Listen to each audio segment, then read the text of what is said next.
start this way. We have seen in this current, albeit temporal administration, the increase in hardship in the lives of Nigerians due to the immediate implemented policies of the current administration. Sir, they have come out to tell Nigerians that these are baby steps and much needed sacrifices that we, the people, have to pass through. But you see, we have not seen these men take any steps themselves. The political class, they have not cut down their excessive spending and their luxurious lifestyle. We saw the Senate president, drive and he made a mini video, some short video clip for Nigerians showing himself driving executive cars, coming out from his stepping into his office. We saw the Senate also recently passed a $800 million World Bank loan and a 500 billion naira fuel subsidy palliative. They shared that money, 70 billion to 500 of them. They gave 35 billion to the judiciary, and they said 8,000 naira should go to 12 million Nigerian families. There was a backlash by Nigerians, and they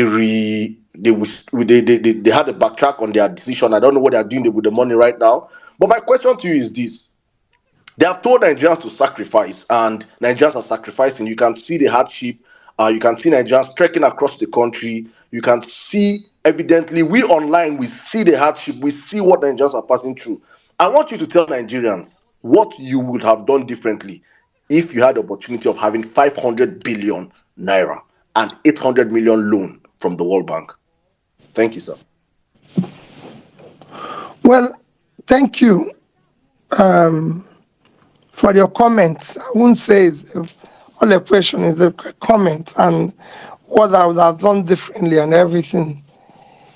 If you go back to my tweets of 19th of September 2022, I did mention the problems of the country and the way to approach it. In the country called Nigeria, we have a few problems which has to be religiously and simultaneously followed simultaneously. What I mean simultaneously, none will be left to the other and everything. The number one problem we have here is corruption.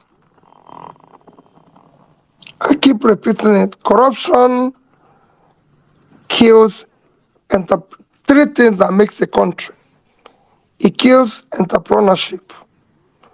Nobody is enterprising in a corrupt country. Thereby, there's no creativity, no introduction of any new thing, no. Corruption kills professionalism. It kills hard work. Because what it does is that it allows people to have wealth without enterprise. When you have wealth without enterprise, you kill the entire system. So I'm going to take away component of this. In the meantime, I said I'm going to remove it. I'm going to take away component of this in the meantime. So this fuel is now, say 190. We're not going to have it at 350 or thereabout, or 400, as the case may be. And this again, further, this is what we are going to save. This is a new thing you're trying to do. You must be GDP. So if you're 400, there are 9 times your size. He was looking at me and said, there are 3 times your size. He said, well, we're not talking about America. I said, no. There are 9 times your size. And that state have a per capita that is about, call it 30 times minimum I know per capita in America, of California, is about $60,000-$70,000. So I said they have about 30 times your per capita. And I can tell that if governor of California decides to go to Washington and a charter and he goes into goes with a private jet, he will not land in Washington before he or she is removed from office. He doesn't have a lodge in Washington. He stays in a hotel. And he cannot stay in a hotel where he will pay $2,000 a night. He will not wake up in the morning before they remove him.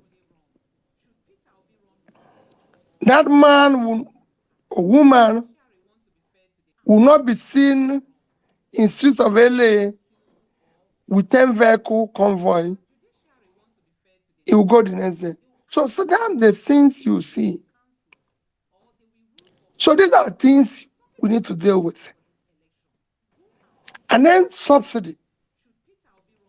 Acid is a criminal setup. And I thank Governor Issa Yaguna, who came out recently to say that somebody, a friend of his, came to him and said he's tired of making money from this. My dear people, you know what it means for somebody to say, I don't want to continue this style of making money. That this subsidy is a crime. And we must stop this crime. A criminal setup.